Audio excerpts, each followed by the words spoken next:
நாம இன்னைக்கு நம்மளோட திரைவிமர்சனம் நிகழ்ச்சியில கோழிப்பண்ணை செல்லத்துறை மூவியை பத்தி தான் ரிவ்யூ பண்ண போறோம். இந்த படத்தை சீனு ராமசாமி டைரக்ட் பண்ணியிருக்காரு, என்ஆர் ரகுநாதன் இசையமைச்சிருக்காரு, ஏகன் ஹீரோவா நடிச்சிருக்காரு. கூடவே யோகி பாபு, பிரிகிதா, லியோ சிவகுமார், ஐஸ்வர்யா தத்தா, குட்டிப்புலி தினேஷ், பாவா செல்லத்துறை, சத்யா, மானஸ்வி கொட்டாச்சி, இன்னும் பல முன்னணி நட்சத்திரங்கள் நடிச்சிருக்காங்க. இந்த படத்தில் இருக்கக்கூடிய 3 இன்ட்ரெஸ்டிங்கான சீனை நான் இந்த வீடியோல உங்களுக்கு ஷேர் பண்ண போறேன். அந்த இன்ட்ரெஸ்டிங்கான சீன்ஸ்லாம் என்ன நீங்க தெரிஞ்சுக்கணும்னா இந்த வீடியோவை ஸ்கிப் பண்ணாம முழுசா பாருங்க.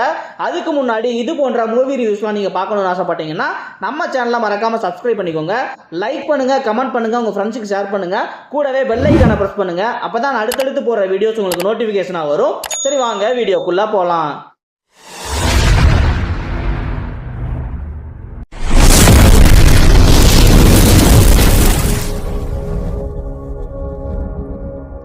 இந்த படத்துல ஹீரோவும் அவரோட தங்கச்சியும் சின்ன வயசா இருக்கும் போதே அவங்களோட அம்மா ஃபேமிலியை விட்டுட்டு வேற ஒருத்தர் கூட போயிடுறாங்க.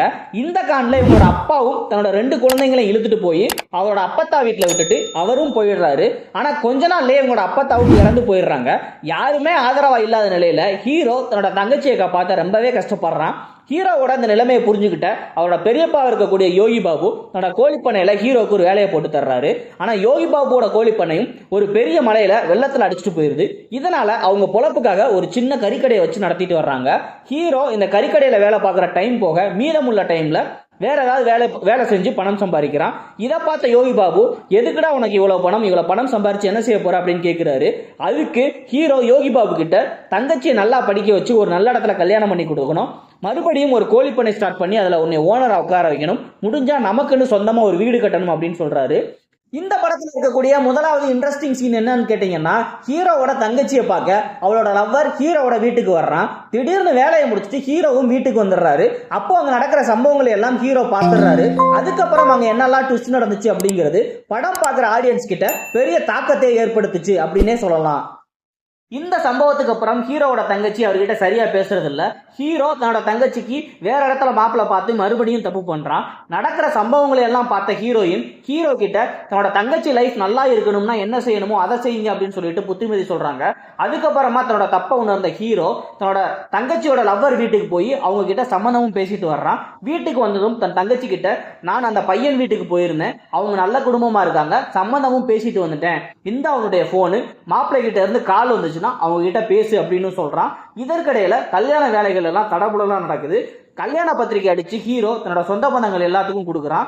இந்த படத்துல வரக்கூடிய 2வது இன்ட்ரெஸ்டிங் சீன் என்ன அப்படின்னு கேட்டீங்கன்னா, ஹீரோ ஒரு கோயில்ல பிச்சைக்காரங்களுக்கு காசு போடுறான். அந்த கூட்டத்துல தன்னோட அம்மாவை பார்க்குறான். அதுக்கப்புறம் தான் அவங்க மனநிலை சரியில்லாம இருக்கிறாங்க அப்படின்னு ஹீரோக்கு தெரிய வருது. இதுக்கப்புறம் ஹீரோ தன்னோட அம்மாவை வீட்டுக்கு கூட்டிட்டு போனானா இல்லையா அப்படிங்கறதான் இந்த படத்துல மிகப்பெரிய சஸ்பென்ஸ் சீனா இருக்குது. அதுக்கப்புறம் ஹீரோவோட தங்கச்சி கல்யாணம் முடிஞ்சு தன்னோட லவ்வர் வீட்டுக்கு போயிடுறான். அங்கே போனதுக்கு அப்புறம் தான் தன்னோட அண்ணனை யார் பார்த்துக்குவா அப்படின்ற கவலை ஹீரோவோட தங்கச்சிக்கு ஏற்படுது. இதுக்கு சரியான தீர்வு தன்னோட அண்ணனுக்கு கல்யாணம் பண்ணி வைக்கிறது தான் அப்படின்னு அவளுக்கு தோணுது. ஆனால் ஹீரோ கல்யாணம் பண்ணுறதில்ல அப்படிங்கிற விஷயத்தில் ரொம்ப உறுதியாக இருக்கான்.